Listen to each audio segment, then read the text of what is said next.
Word of the day, dictator. The lead starts right now.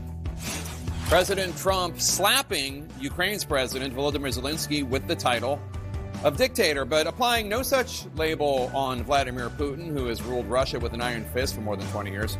Trump also is pushing a Kremlin lie that Ukraine started the war. The remarks have even some Republicans calling him out. Plus, fired only to be rehired. What's really going on with critical government workers? Who's overseeing this chaotic termination process? Is it time for Congress to step in and provide some oversight?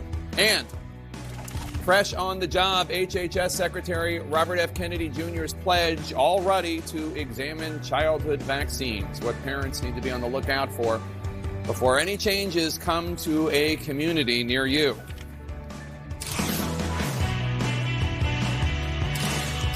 Welcome to The Lead. I'm Jake Tapper, and we begin today with President Trump seeming to upend the domestic and the global world order. Let's start with the global world order. This morning, President Trump sending shockwaves throughout Europe when he called Ukrainian President Volodymyr Zelensky a, quote, dictator, parroting Russian talking points. This comes on the heels of President Trump falsely accusing Ukraine of starting the war and invasion of Ukraine, and excluding Ukraine from the peace talks held in Saudi Arabia earlier this week between Russia and the United States. This is more than just upending the normal way of doing things. This is more than him just breaking with tradition. He's breaking with facts. He's breaking with truth. And in some ways, he's breaking with basic decency, just as we saw the president look at these images from January 6th and decide ultimately that the people beating up the cops are patriots, and the FBI agents and prosecutors who went after the cop beaters, where they were the bad guys. The president is once again falsely casting Ukraine, the victim of an aggressive and bloody territorial seizure, as the aggressor.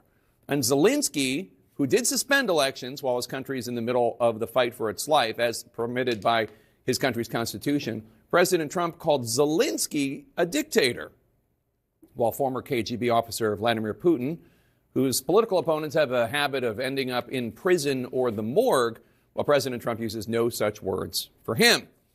Back here in the United States, the president making a power grab with a brand new executive order aiming to put all government agencies, even those that are supposed to operate with a degree of independence, under closer control of him and the White House. The order outlining that as of now, all government agencies must consult with the president on their priorities and strategic plans, with the White House calling out certain agencies, such as the Federal Trade Commission and the Securities and Exchange Commission, for operating without presidential oversight. Let's bring in CNN's Jeff Zeleny and Renee March for this story. Jeff, let's start with Russia. That was a wild Truth Social post from the president today, calling Ukrainian President Zelensky elected, calling him a dictator on top of his comments yesterday. Jake, in a bit of context on that, President Trump was traveling from Mar-a-Lago to his golf resort here in Miami as he sent out that message, really